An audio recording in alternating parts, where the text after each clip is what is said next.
Taylor Funk. In the wake of the death of John Ugitelli, Toastmaster Taylor Funk will be speaking about the passing of his father. Please welcome Toastmaster Taylor Funk.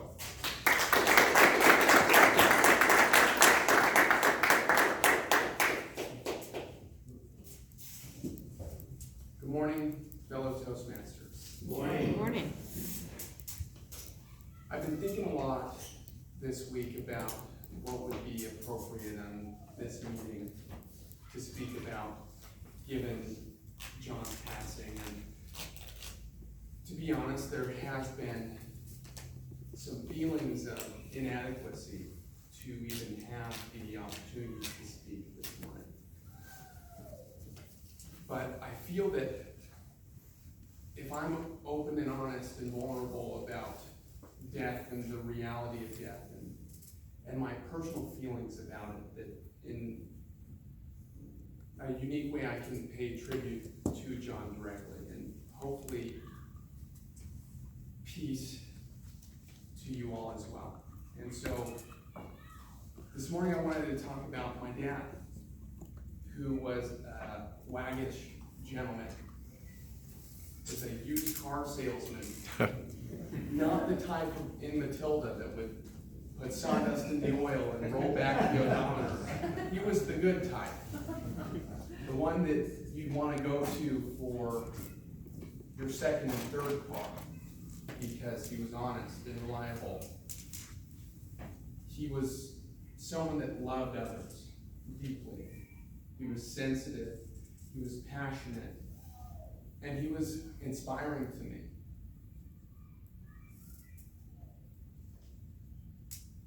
The last time I saw my dad was when I was 19. I didn't know it was going to be the last time, just like all of us didn't know it was going to be the last time that we would see John this past Friday. I was at the Salt Lake City airport, and I was leaving to Guatemala to be a missionary for 2 years.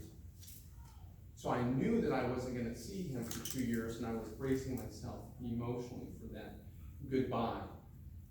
So I was able to give him a big hug, and I did say goodbye.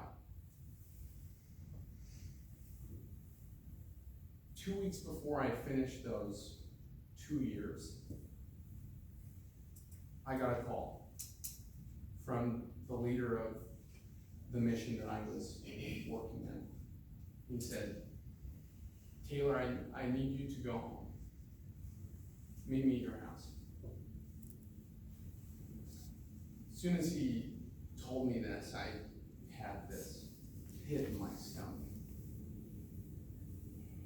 I knew something had happened, and my first thought was, who died?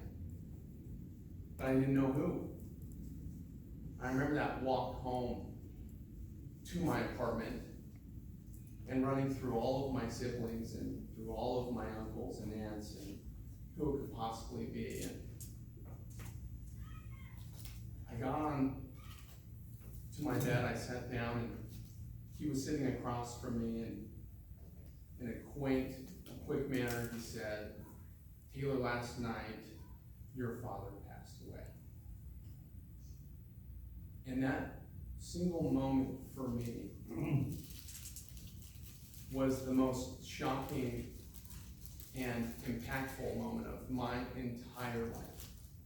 The tingles, the shock, the disbelief, the denial, it all washed over me like a wave at once, probably like so many of you felt this past Saturday. And obviously the accompanying feelings of grief and intense sadness that always comes when you love someone so profoundly and so deep. After a moment, I decided that I was going to go back to my house, not having finished those 2 years completely. And a thought came to me. And the thought comes from the book of Luke, chapter 10. It's the last several verses, but paraphrasing them, talking about Christ when he was gaining a gathering and lots of disciples were wanting to follow him.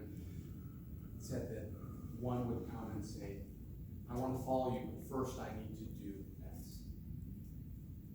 And one of these disciples that comes to him says, I want to follow you, but first I need to bury my father. And Christ says, let the dead bury the dead.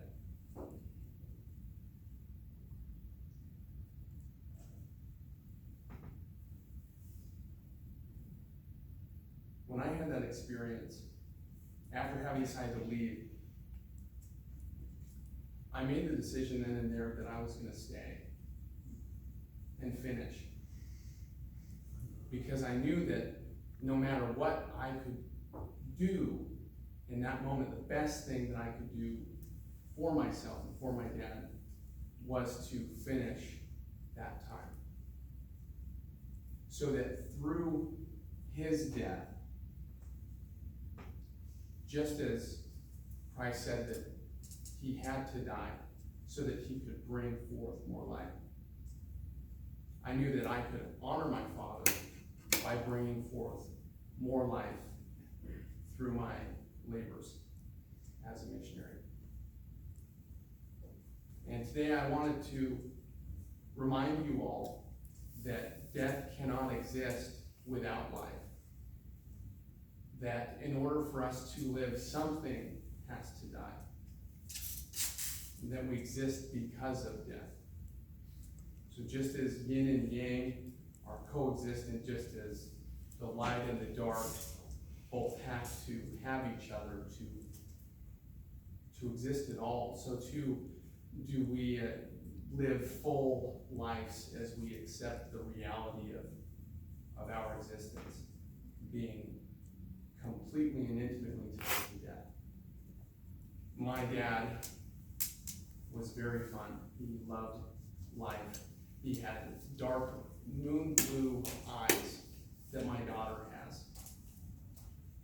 And even though he's not around, every time I look into her blue eyes, which my wife and I both have brown eyes, it's God's gift to me to show me that my dad's still alive.